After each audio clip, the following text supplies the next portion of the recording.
うん、うん、うん、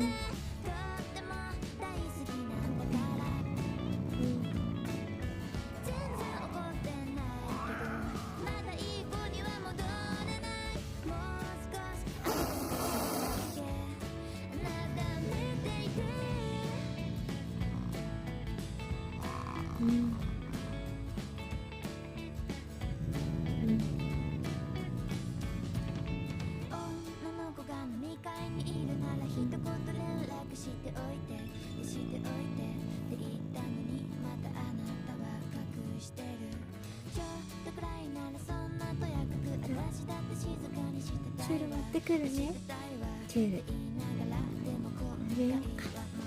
うん、おやつあげようかね。おいしいの食べよう。